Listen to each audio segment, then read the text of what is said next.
All right, welcome back. We are going to now assemble our tumbler. And I actually cut down the pattern a little bit.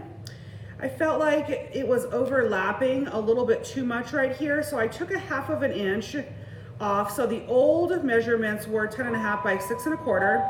The new measurement of this guy is 10 by 6 1/4. So that just made it a little bit more manageable and also made it a little bit lighter.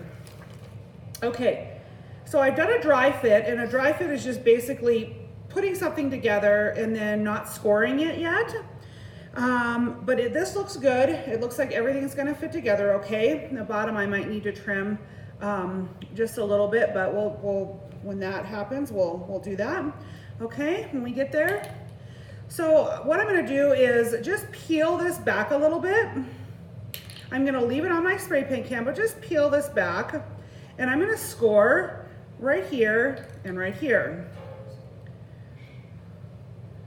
So hopefully you can see what I'm doing. I'm using this little metal brush. I absolutely love these brushes. It makes it so much faster to score.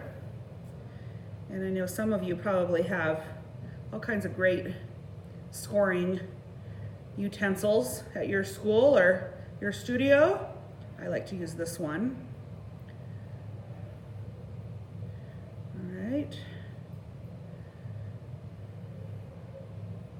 All right, so now that I've got that scored, I've got my gray slip here. And I'm gonna splotch that on. I wanna put enough slip on there that it's squishing out. I'm not gonna be shy with the slip. I can always clean it up in a minute. All right, then I'm going to press this.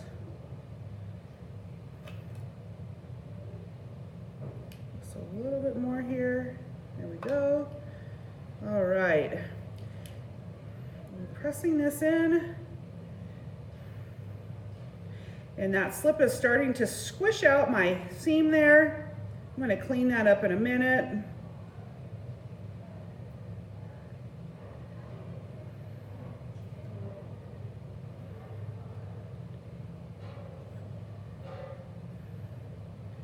All right, what I'm gonna do is just put it on the table, press that in. Hopefully I can still take this out. Yep, looks good still. I like to check that every once in a while. Now, if you don't have a spray paint can and cooking spray, you can just, it's a little bit harder, but you can just do this just by wrapping it over nothing. Just using the air and wrapping this together like this. It is a little bit easier, I think, with the spray can. But before I came up with this method, I've done it both ways. Okay. I'm gonna take the end of my needle tool, and this is just a wooden dowel that has a rounded end. So you could really use anything. A fettling knife would work. This is a little bit bigger. I prefer the smaller version, and I'm gonna make my indentations here. And that's just gonna help my seam stay together. And I've made 1, 2, 3, 4, 5. So I'm gonna make a set of these, so I'm gonna keep with that. So I'm just gonna press this in.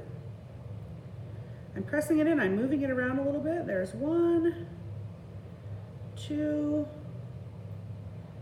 3, 4, and 5.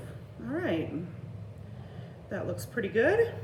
Now I'm going to go ahead and use my piece that I've cut out here for my bottom. And I'm trying to, I might have had it flipped over here. Looks like it's a little bit too big. So I'm just going to trim that little piece off there.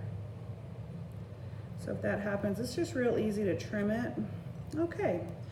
And then I'm going to score and slip, just like I did with the side.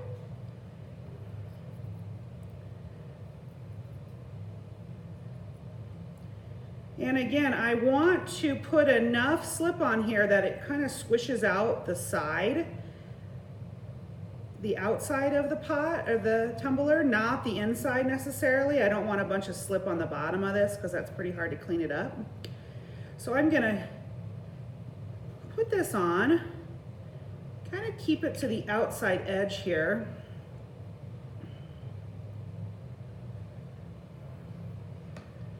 Okay. And there we go. Got the bottom on.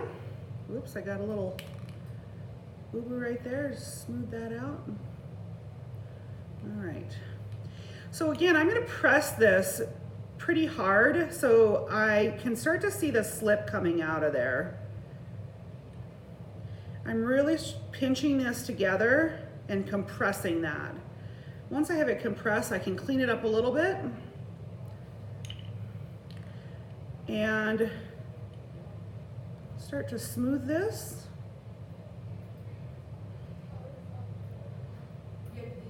Hopefully you can see that. Smooth this out. Okay, now what I want to do is I'm going to get a sponge. Notice I haven't used a sponge yet, but I'm going to use a sponge for the bottom. So I'm just cleaning this up a little bit. And I've got a little bit of an edge here around the bottom of this, and I want to get rid of that. So I'm going to use my trusty metal rib tool. You could also use a plastic rib tool, they work too. And I'm just going to take off some of this clay. And I'm just making that so it just looks like one piece, like I never even had a bottom on this. It just looks like one continuous piece. And again, I'll just smooth that out a little bit.